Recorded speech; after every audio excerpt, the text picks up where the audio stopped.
Hey, party people. How's summer treating ya?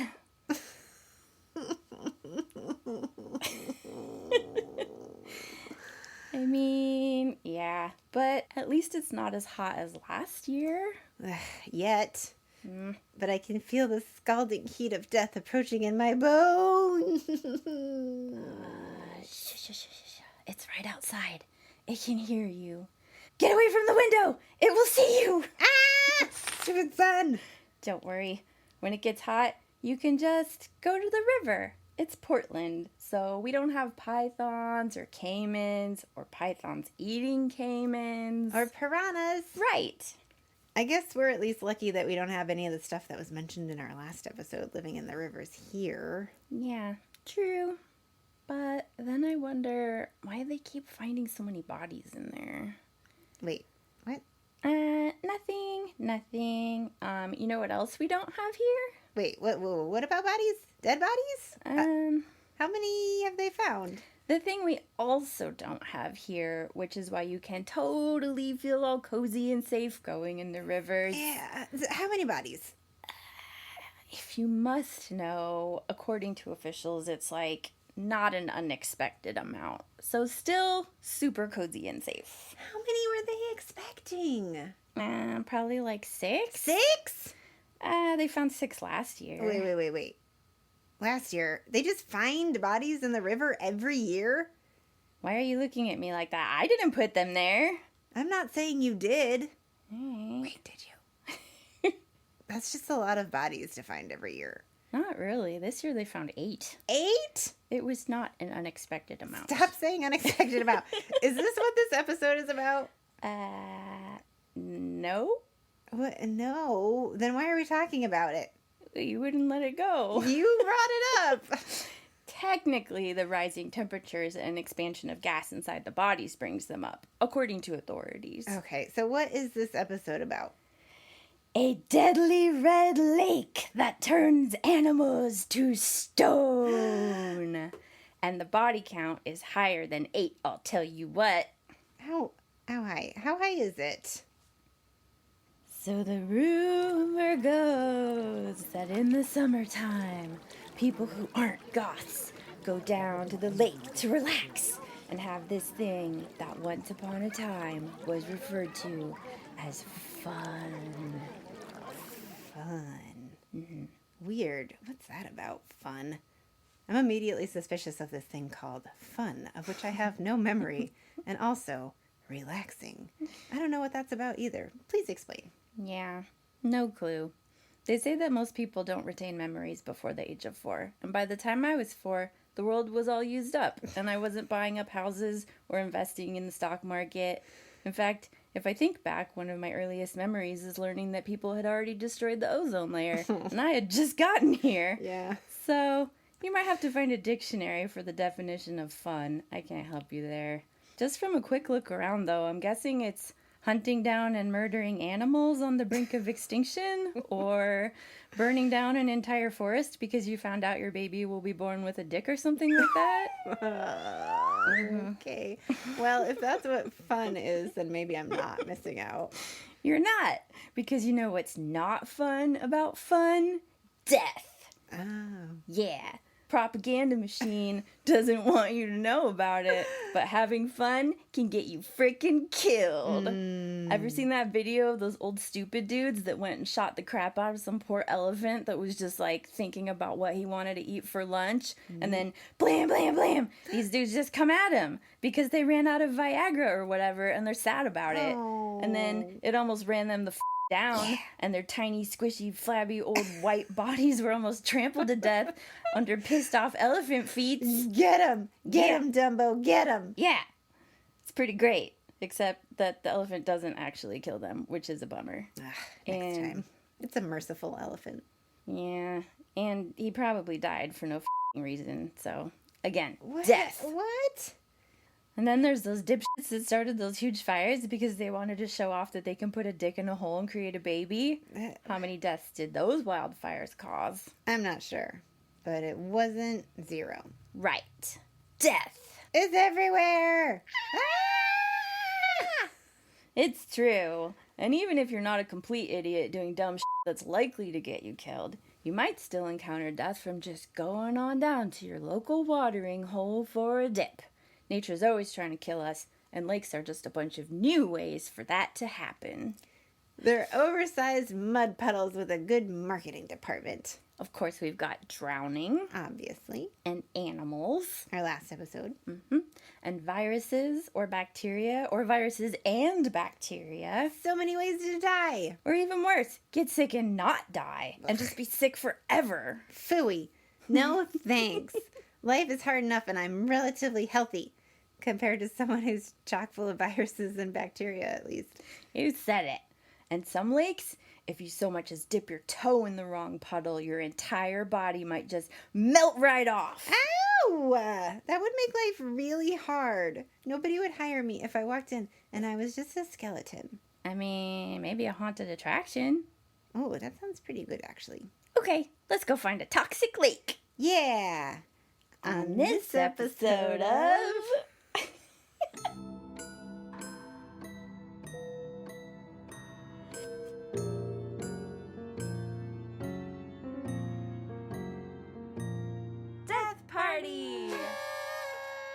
Today's episode is about a deadly lake you should never swim in. Or stand near. Or breathe around. Or look at for too long unless you want your corneas to fall off. Ah! I like my corneas on. And keep it that way, lady. I mean, I am trying. Well, try harder. What are you doing? I'm trying to suction my corneas onto my eyeballs harder than usual. Harder than usual. It's a constant effort on my part. Are you afraid that talking about this messed up lake will make them fall off? Yep. Got it.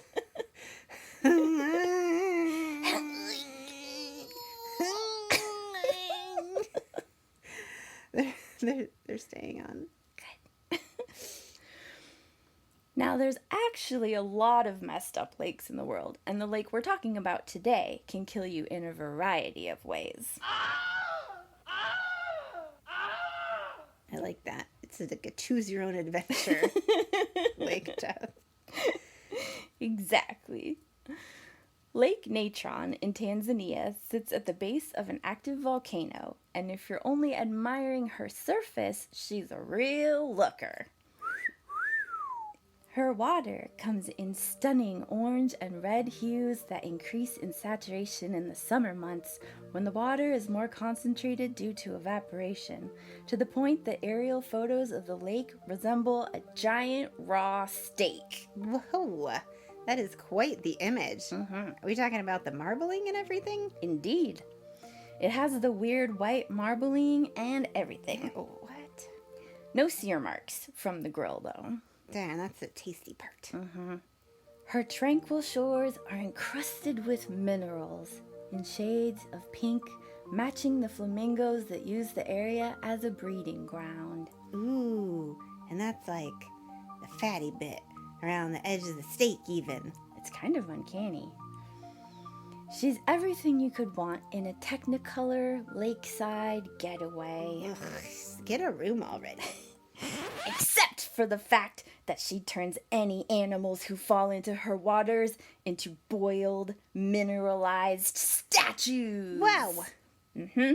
They are dead as doornails. Well, yeah, I sort of assumed that part when you said they're boiled. Oh, I just wanted to make sure that you knew. Good looking out. Just in case you didn't. I did. Okay. Have they tried posting a warning sign that all the animals can read? They have not. I think we need a language that all animals can understand first. I guess we could pay someone to just stand in the middle of the lake and scream bloody murder. Animals understand the shit out of that. I don't think we have the budget for that kind of a salary. Let's work on a language that all animals understand. Can we get someone on that? Seems like it'd be useful for this, certainly, but other stuff too. Interspecial dating, for instance. Ooh. I'd love to see those profiles online. I hadn't thought about it, but I bet you a lot of animals understand each other's languages, and we're the only ones who don't. Maybe we should just ask the whales. They seem like they would be really great interpreters. Okay, hold on.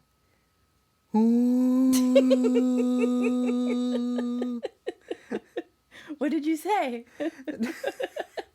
Well, it doesn't really matter if they don't respond. Oh. But it roughly translates to...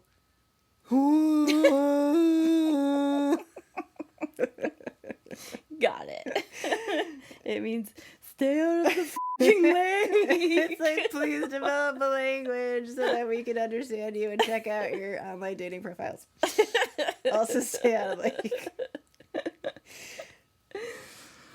The striking red tones of Lake Natron's waters are due to cyanobacteria and Haloarchaea. Haloarchaea. It sounds like malarkey. Haloarchaea. Haloarchaea. Yeah, that. Right? Which are salt-loving organisms that thrive in the lake's extreme environment. These microorganisms contain pigments that produce striking red and orange colors, and they thrive in the hot and mineral-rich environment as the lake is fed from underground hot springs. The shallow depth of the lake and its mineral-rich water holds heat from the sun. Richard Sun! And these factors combine to result in water temperatures that can reach 140 degrees Fahrenheit. Woof! That's 60 degrees Celsius for anyone that's not trapped in America's idiotic measuring systems. And it can cause serious burns in as little as 5 seconds. No, that is too few seconds. I need more seconds to pull away before burning happens. Please and thank you. My reflexes are not that great. Uh-huh. Also, I'd like to point out that 140 degrees Fahrenheit is short of boiling. But would definitely be hotter than human body temperature, so I guess I believe you that it would hurt. I'm not going to find out. So while you're visiting Lake Natron, because you didn't listen to me, because nobody ever listens to me, and then they don't want to hear me say, I told you so either, and you're trying to take a selfie because the lake matches the flamingos that match the sunset, that matches your outfit, don't fall in. Or all of those things will match your skin as it boils off your body. Ah, okay, I'm listening. You don't even like pink, so I'm not worried about you. True. Red, now we're talking. It's, them, our listeners. They don't listen. Wait, if they are our listeners, then by definition, they listen to you? Oh, yeah. Oh, my God, you guys are the best. Okay, so don't burn your faces off in the waters of Lake Natron. I don't want to, and even if I did, I'm impervious to its siren song of blushing pink and fiery orange hues. Although the red tint does sound pretty enchanting. Stay with me! It's all of those colors anyway, so you can't just pick and choose. Oh.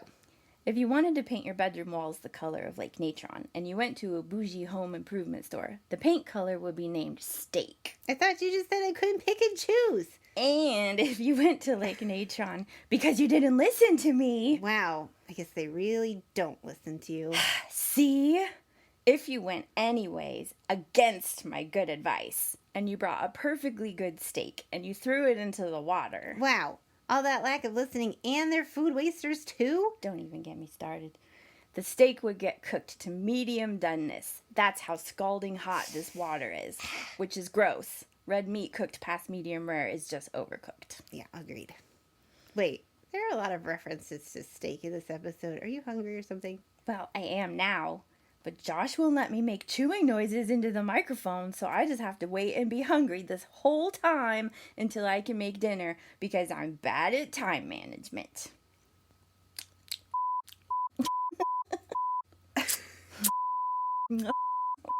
See? He won't let me. Rude.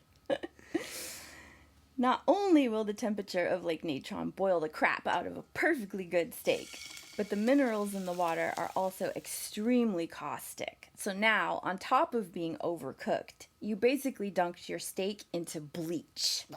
That's how alkaline the water is. Oof.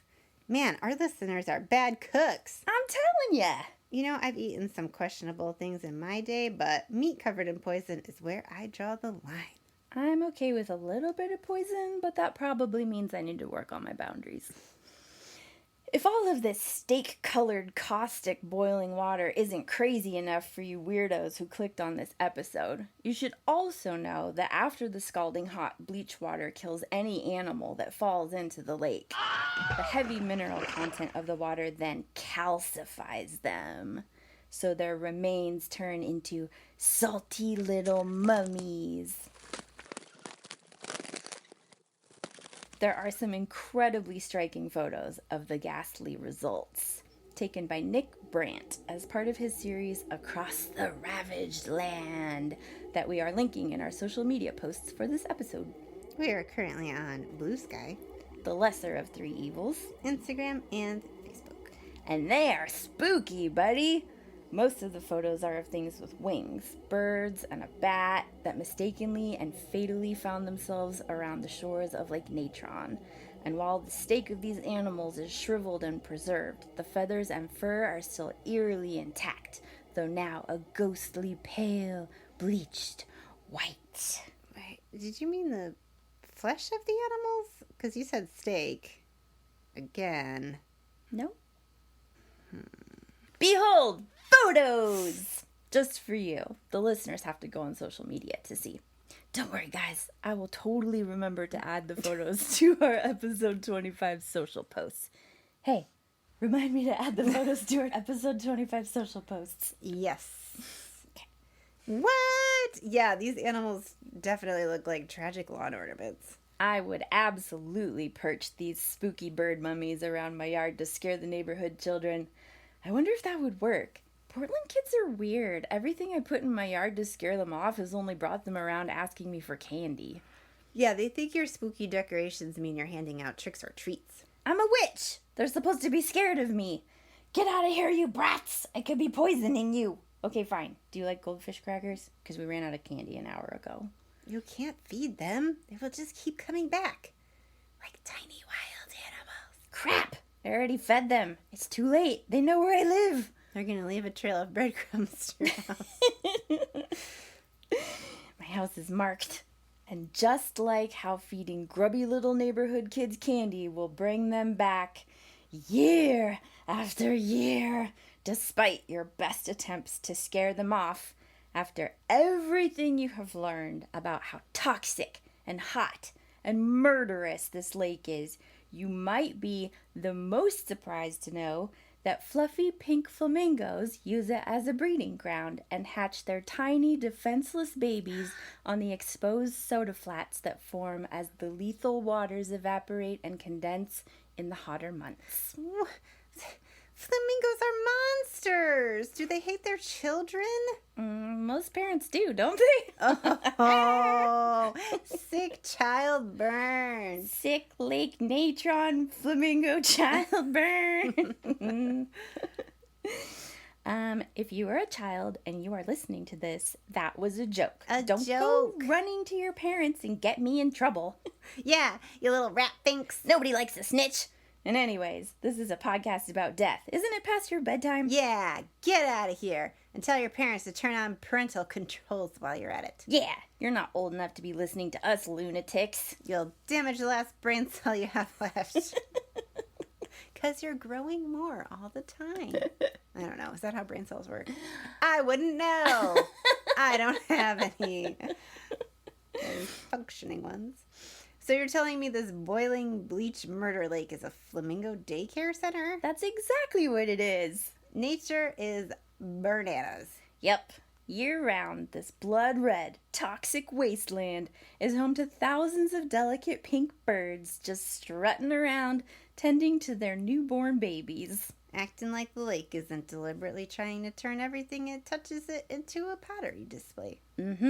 But this is precisely why the flamingos nest here, and primarily during the most deadly time of year to come into contact with the lake. They are using it as a protective moat. Oh, so nobody can get to their babies. What? As it turns out, flamingos are weirdly built for this f***ed up habitat, and their scale-covered legs have evolved to be resistant to the scalding temperatures of the lake water and elongated to keep their fluffy pink bodies up above its murderous depths. This allows them to tippy-toe around in the bleachy death water, munching on the organisms that turn it red, totally safe from predators whose asses would get fried to a crisp if they dared to enter the water to snack on the little flamingo babies. Can't cross. Much spicy. Very pain. It's kind of genius. I've always wanted a house surrounded by a protective moat, but it's so much digging. It never occurred to me to just find a moat that already exists. Yeah, manual labor is for the birds. Or is it? Oh! Zing!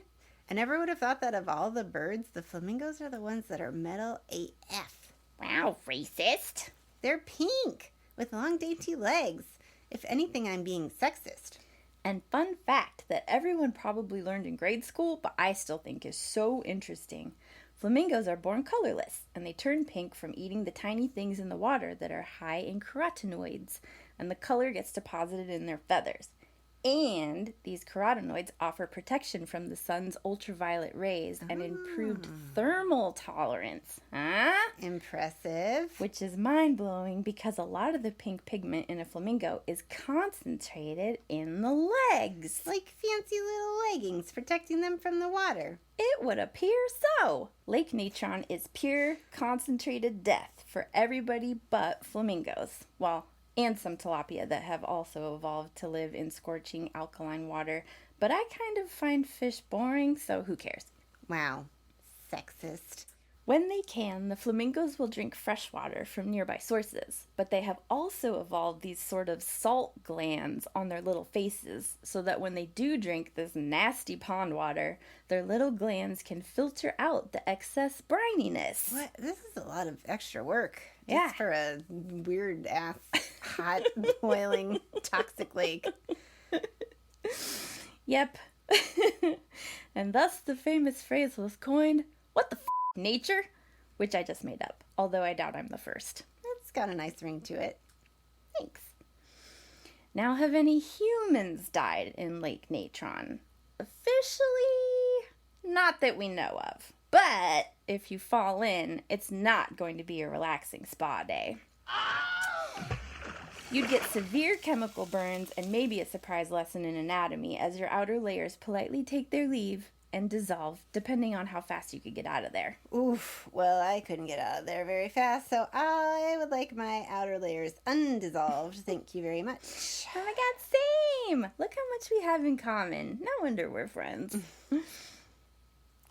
Now I'm imagining my outer layers just like politely taking their leave by attempting to curtsy, but instead of lifting up the hem of the skirt, it's like all the skin on my legs just sloughs off in a big sheet, and I lift it up in place of a skirt. Blah! And then Looney Tunes style with my leg bones like long noodles, I step out of my dissolving skin suit, and it tips its hat and saunters off. I like your version better than the real one. The only humans known definitively to have fallen into Lake Natron did so in 2007 when a group of 9 wildlife photographers were trying to film the flamingos there and got too close to the lake's still and deceptively mirrored surface that reflected the sky back at the pilot, causing him to underestimate how far from the water's surface they really were. The helicopter's little feety parts got snagged as they touched the water, and it crashed straight into the death lake, smashing the crap out of a few of the people on board. Ouch. Yikes. Even. Huh? Yep. Lucky for them, everyone made it out alive. Oh, well, I had a different expectation for that outcome since, the name of the show. Right. Well, I never said the lake kills people. I said it could kill people, and it nearly did. One of the guys involved got the cornea melting lake water in his eyes, and it f***ed up his vision real bad. Okay, I was wondering why you mentioned that earlier. I was like, is this going to pay off? Because it seems like a bit of an aside. Now I'm upset. Anyway, my corneas! Hold on Hold them on. In the wreck, people broke bones and their faces got all cut up. Then the crew had to wade through the scalding, corrosive water after pulling each other from the wreckage of the helicopter, which was loaded with fuel, by the way, because they were expecting a long voyage. Oh, longer than the one they got, I bet. Right? At which point, the helicopter promptly f***ing exploded, like landing in a lake of boiling bleach wasn't enough. I feel like this is the missing footage from like a Fast and Furious movie or something. Die Hard. Would have been awesome if they got it on camera. Yeah. Next time, guys. Next time. Do better with your involuntary explosions. Yep. Insensitive. What a bitch. So thoughtless of the rest of us. Well, all that extra fuel served a purpose in the end. Yep, well, sorry if you were waiting this whole time to hear that somebody or other died in the lake, and the countless lost lives of poor little innocent animals turned to freaking stone like some kind of f***ed up Greek tragedy means nothing to you. No. But if it makes you feel any better, the people involved in the helicopter crash probably would have died if the local Maasai tribeswomen and children hadn't seen it happen and helped haul these people out of the lake, giving them fresh water and building stretchers that got their broken butt cheeks across the barren, heat-scorched wasteland back to safety. Not the butt cheeks. Don't break the butt cheeks. So close. The lake almost got them. Yep. So really, it's a technicality. If the tribespeople had looked the other way, these folks would probably all be fried Medusa statues on the banks of Lake Natron, or what I will be calling Steak Lake going forward. Catchy. So this Lake Natron is like if Medusa was a lake instead of a victim of the patriarchy. Yeah. Medusa Lake would have been a really killer name for this crazy liquid death trap. So many good name options for this bad boy. Yeah. Steak Lake, Medusa's Looking Glass, Ooh. Flamingo Kitty Daycare on the Flats. Well, not quite as catchy. I wonder if we could understand all of the animal languages. Maybe animals have a name for this lake. It's probably, get the away from that lake. Effective. Yeah. What does natron mean anyway? I'm so glad you asked. The lake's name also refers to the mineral content that makes its waters so freaking scary and caustic.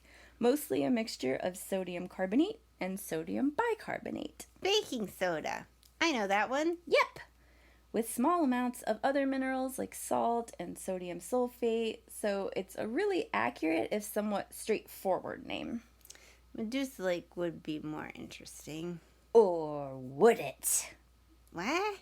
Medusa Lake would probably be the best name for this lake, even though Steak Lake, I mean, it's catchy, am I right?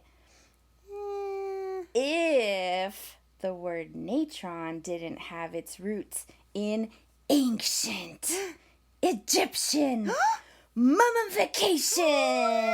What? That's right.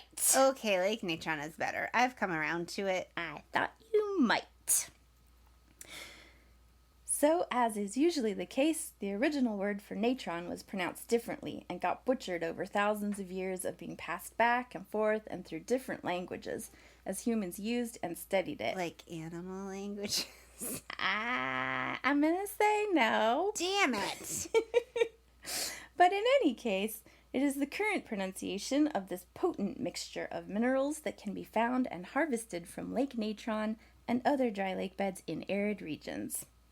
And the very same qualities of this mineral mixture that desiccate and petrify the animals that fall into Lake Natron made it useful for Egyptians in the mummification process of preserving their dead.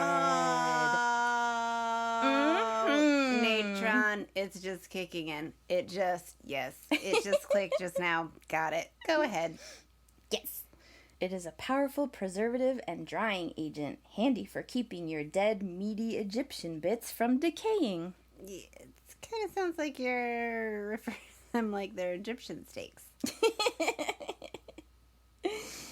Egyptian steaks. We gotta get you some snacks.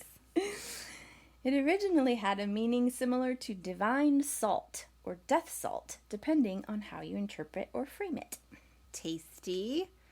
Okay, so I'm feeling better about this episode. It really threw me for a loop when you said nobody had been turned into steaming meaty Lake goulash or a terrifying skeletal version of Michelangelo's David in Lake Natron. But Egyptians using a similar mineral slurry, like the one that makes this lake a killer, to preserve their dead? That's about as Death Party can get. Episode approved. God, I should hope so. After how long it took me to research, if you said it didn't make the cut, I might have to throw you in a lake. So remember, stay out of caustic 140-degree lakes. Unless you are wearing a super cute outfit, which perfectly sets off the sunsetty tones of the lake, and you're willing to die for the perfect shot.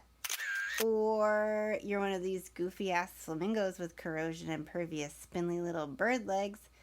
Or you want to be permacalcified and end up as Fae's lawn ornament.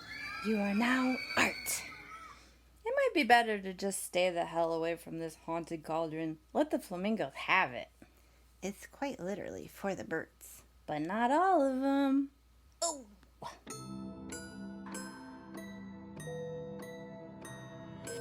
If you like us, if we haven't traumatized you yet, if you want more of our bizarre dad joke brand of whatever this is, then help us help you get more of what you want by giving us a 5-star review wherever you listen to podcasts. And tell your friends.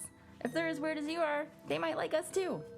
If you wanted to find other weirdos like you, or follow our Facebook page or Instagram, we're on all of those at Death Party Podcast.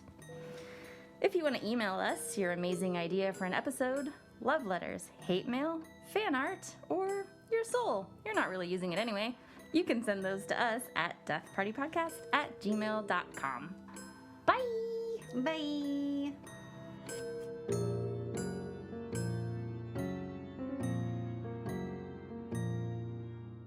You know, you're on a boat and you fall off, and then everybody's drinking while piloting the boat. So they're like, "What happened to Benny?